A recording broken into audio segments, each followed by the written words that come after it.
नमस्कार दोस्तों, स्वागत है आपका आपके ही YouTube चैनल टेक वर्ल्ड में। दोस्तों मेरा नाम है संकल्प और मैं आज आपको बताने आया हूं फ्लिपकार्ट एग्जिस्टिंग प्रोडक्ट लिस्टिंग और बल्क में प्रोडक्ट लिस्टिंग कैसे कर सकते हैं। तो जैसा कि हम लोगों ने एक वीडियो बना रखा है, आपने देखा भी होगा, अगर नहीं देखा है तो ऊपर आई बटन पे आप क्लिक करके उसको व्यू कर सकते हैं। उसमें हमने आपको डिटेल में बताया हुआ है कि सिंगल प्रोडक्ट की लिस्टिंग फ्लिपकार्ट के ही सेलर पोर्टल के थ्रू आप कैसे कर सकते हैं। तो वहाँ ईच एंड एवरी स्टेप बहुत डिटेल में बारीकी से समझाया गया है, क्या लिखना है, क्या कैसे करना है। अगर आपने नहीं देखा है तो सबसे पहले उस वीडियो को देख लीजिए, तभी आपको आगे की चीज़ें और अच्छे से समझ में आएंगी। तो आगे की ओर बढ़ते हैं। आज के वीडियो में हम आपको बताने जा रहे हैं दो चीजें। पहली चीज तो ये कि अगर कोई प्रोडक्ट ऑलरेडी एग्जिस्ट कर रहा है फ्लिपकार्ट पे, यानी कि कोई प्रोडक्ट ऑलरेडी बिक रहा है, आप उसको दोबारा कैसे अपने साथ मर्ज कर सकते हैं, बेच सकते हैं। हम लोग इसको आसान भाषा में मैपिंग बोलते हैं कि जो प्रोडक्ट ऑलरेडी सेल हो रहा है आप उस प्रोडक्ट को अपने साथ मैप कैसे कर सकते हैं, मतलब आप उसको कैसे सेल कर सकते हैं। तो दोस्तों इसके लिए सबसे इंपॉर्टेंट चीज होती है, अगर वो प्रोडक्ट ब्रांड का है, पर्टिकुलर किसी ब्रांड का है, तो आपके पास उस ब्रांड का अप्रूवल होना चाहिए सेल करने के लिए। अगर आपका खुद का ब्रांड है तो आपको खुद नया प्रोडक्ट ही बनाना पड़ेगा। अगर वो, क्योंकि ज्यादातर ये हो जाता है कि भाई अगर कोई प्रोडक्ट उसको ऑलरेडी सेल कर रहा है तो पर्टिकुलर किसी ब्रांड का होगा या उसका खुद का इन हाउस ब्रांड होगा, उसने ट्रेडमार्क सर्टिफिकेट ले रखा होगा, तो आपको उस ब्रांड को बेचने के लिए उस ब्रांड का अप्रूवल लेना पड़ेगा। तो अगर आपके पास उस ब्रांड का अप्रूवल है तभी आप उसको प्रोडक्ट को अपने साथ मैपिंग कर सकते हैं या कि आप उसको सेल कर सकते हैं। तो अगर आपके पास उस ब्रांड का अप्रूवल है तो हम आगे की प्रोसेस आपको बता रहे हैं कि आप उसको कैसे अपने साथ सेल कर सकते हैं। अगर ब्रांड अप्रूवल आपके पास नहीं है तो उसके लिए एक वीडियो बनी हुई है, आप उसको भी आई बटन पर क्लिक करके देख सकते हैं। उसमें आपको डिटेल में बताया गया है कि किस तरह से आप ब्रांड अप्रूवल किसी भी पर्टिकुलर ब्रांड के लिए लेकर अप्लाई कर सकते हैं। तो आइए चलते हैं हम अपने लैपटॉप स्क्रीन की तरफ।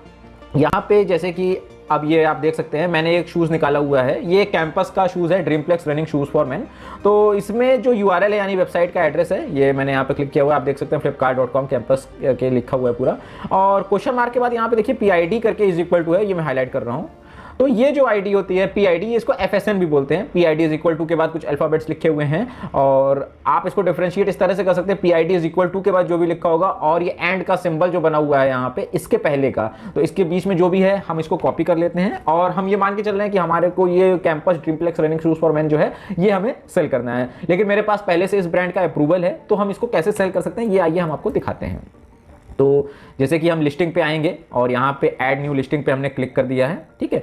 तो जब ऐड न्यू लिस्टिंग पे क्लिक करेंगे तो इसमें कई सारे ऑप्शंस आपको देख रहे हैं, create listing using products available on Flipkart. तो यहाँ पे आप सर्च कर सकते हैं, पूरा फ्लिपकार्ट का URL डाल सकते हैं या फिर उस ब्रांड से सर्च करेंगे तो कई सारे आपको मिलेंगे। बट अगर आप FSN से या URL से जब भी आप सर्च करेंगे तो आपको सीधे उसी प्रोडक्ट पे ले जाएगा, आपको बहुत सर्च करने की आवश्यकता नहीं पड़ेगी। आप फ्लिपकार्ट की वेबसाइट पे अपना प्रोडक्ट सर्च कर लीजिए, उसके बाद आप फ्लिपकार्ट के सेलर पैनल पे आइएगा। सेलर पैनल पे यहाँ पे आप आ जाइए और इसमें अपना वो कॉपी कर दीजिए। तो मैंने यहाँ अपना FSN ID को कॉपी कर दिया, ठीक है। अब मैं यहाँ पे इस पे क्लिक करने जा रहा हूँ सर्च पे। तो जब सर्च पे क्लिक करूंगा तो उसी का मुझे प्रोडक्ट की और डिटेल्स मिलेगी। आइए हम इसको क्लिक करते हैं, फिर देखते हैं क्या होता है। तो जैसे देखिए मैंने इस पे सर्च पे क्लिक किया हुआ है, तो इसमें मुझे यहाँ पे बताया गया है कि Campus Dreamplex running shoes for man, colour code blue red, style code 22G-206, brand है कैंपस का, साइज 8 नंबर।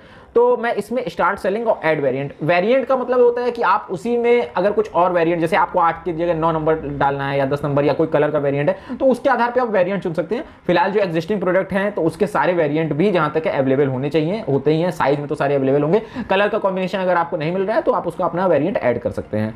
तो सबसे पहले हम लोग इस पर क्लिक करेंगे स्टार्ट सेलिंग।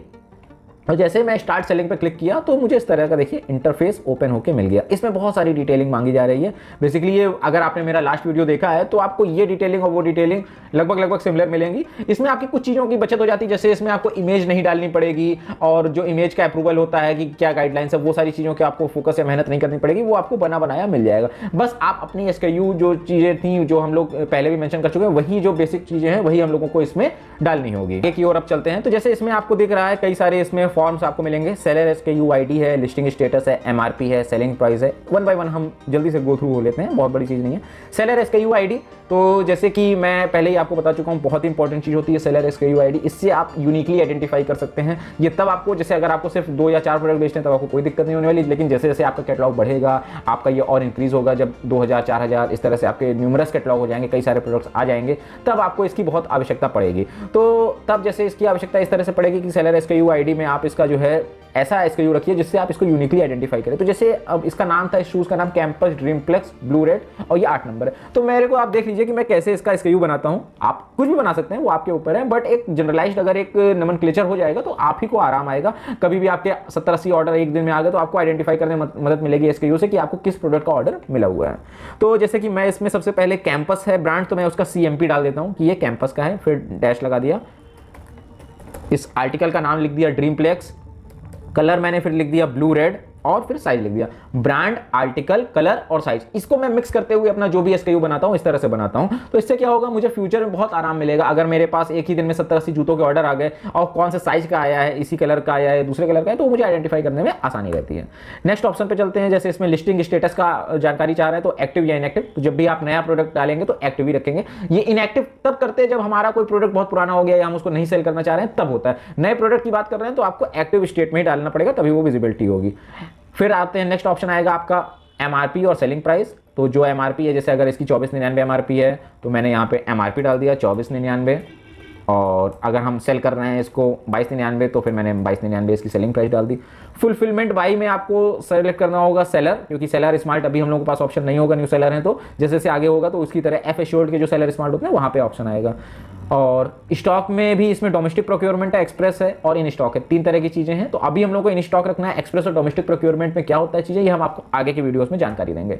तो हम लोगों ने रख दिया इसको इन स्टॉक में। प्रोक्योरमेंट SLA, जैसे कि ये हमारा SLA कितने दिनों का होता है, 2 दिन का, 4 दिन का, हम कितने दिन में SLA मतलब उसको ऑर्डर अगर हमारे पास आया तो हम कितने दिन में उसको प्रोसेस कर सकते हैं। तो जनरली हम इसको 1 या 2 डेज का टाइम रखते हैं। जितना जल्दी आप रखेंगे उतना जल्दी कस्टमर को आपका प्रोडक्ट डिलीवर होगा, आपकी रेटिंग उतनी इंप्रूव रहेगी। स्टॉक, जैसे अगर अभी मेरे पास मान लीजिए 1 स्टॉक है तो मैं 1 स्टॉक डाल दूंगा। Local delivery charge, zonal delivery charge, national delivery charge, ये 3 तरह के चार्जेस आपको यहाँ दिख रहे हैं। और ये कैसा है, जो आप कस्टमर से आप अपने ले सकते हैं। अगर आप नहीं लेना है तो तीनों में आप 0 0 0 मेंशन कर सकते हैं, और अगर लेना है तो हर एक जोन के हिसाब से, क्योंकि आपसे भी जो चार्ज वसूला जाएगा वो जोन के हिसाब से ही लिया जाता है। उसके लिए भी मैं एक सेपरेट वीडियो बनाऊंगा कि आपको किस तरह से लॉजिस्टिक चार्ज लिया जाता है और आप अपने कस्टमर से किस तरह से ले सकते हैं। फिलहाल अभी के लिए मैं इसको 0 0 0 कर दे रहा हूँ। आप चाहे तो अपनी वैल्यूज भी डाल सकते हैं, जितना आप डालेंगे। जैसे अगर 2299 में है और आपने 50 रुपीज़ उसमें ऐड कर दिया तो 2349 रुपये वहाँ पे आपको कस्टमर को सेलिंग प्राइस शो होगी। फिर आते हैं इसमें कि फ्लिपकार्ट प्लस लिस्टिंग है या non plus listing. Plus listing जो फ्लिपकार्ट के प्लस कस्टमर्स हैं उनको विजिबल रहता है, वहाँ पे उनको इस तरह के कई सारे बेनिफिट्स भी मिलते हैं इसके, तो वहाँ पे आपको इसका बेनिफिट मिल सकता है। जो नॉन प्लस लिस्टिंग होती है, नॉन प्लस लिस्टिंग में आप प्लस और नॉन प्लस में बेसिकली मेन डिफरेंस ये हो सकता है कि प्लस लिस्टिंग में आप शिपिंग चार्ज कस्टमर से वसूल नहीं सकते हैं, और नॉन प्लस लिस्टिंग में आप अपना शिपिंग चार्ज ले सकते हैं। तो अगर आप 0 0 0 रख रहे हैं तो आप इसमें प्लस लिस्टिंग में डालिए, अदरवाइज आप इसको नॉन प्लस लिस्टिंग में रख सकते हैं, वहाँ पे आप अपना शिपिंग चार्ज कस्टमर से ले सकते हैं। तो फिलहाल अभी जैसे हम लोगों ने 0 0 0 रखा हुआ है, यानी कोई डिलीवरी चार्ज कस्टमर से नहीं ले रहे हैं, तो हम इसको प्लस लिस्टिंग के तौर पे मार्कअप कर सकते हैं। पैकेज डिटेल्स के बारे में जानकारी चाह रहे हैं ये लोग कि पैकेज कितना बड़ा है, लेंथ, ब्रेथ, हाइट और वेट क्या है, इसी के आधार पे हमसे लॉजिस्टिक चार्ज लिया जाएगा।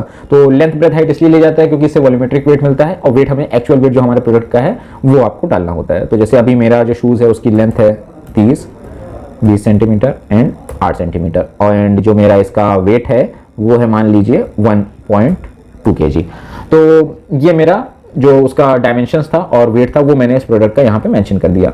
अब HSN जैसे कि मैं पहले ही कह चुका हूँ, आपको अपने प्रोडक्ट की अच्छी जानकारी होनी चाहिए कि आपका प्रोडक्ट किस कैटेगरी के थ्रू आ रहा है। अगर आपको HSN की जानकारी नहीं है तो आप सीधे सीधे गूगल कर सकते हैं, अदरवाइज आपका जो टैक्स इनवॉइस अगर आपने जिससे भी कंपनी से प्रोडक्ट लिया होगा तो वहाँ टैक्स इनवॉइस आपको प्रोवाइड हुई होगी, उस टैक्स इनवॉइस में उस प्रोडक्ट के सामने उसका HSN कोड जरूर मेंशन होगा, वहाँ से भी आप ले सकते हैं। जैसे कि मेरे केस में ये 6404 है, लग्जरी सेस नहीं लगता है, GST जो है इस समय 12% लग रहा है फुटवेयर पे, तो मैंने इसमें GST जो है ये जो है GST 18% है क्योंकि 1000 के ऊपर MRP का है, तो ये मैं GST मेंशन कर दिया है। कंट्री ऑफ ओरिजिन जो है इंडिया है, इंडिया का प्रोडक्ट है। मैन्युफैक्चरर डिटेल्स जो रहेगी इसकी वो मैं डाल दूंगा, और पैकेजर डिटेल जो है वो मैं इसको अपना कॉपी करके डाल देता हूँ।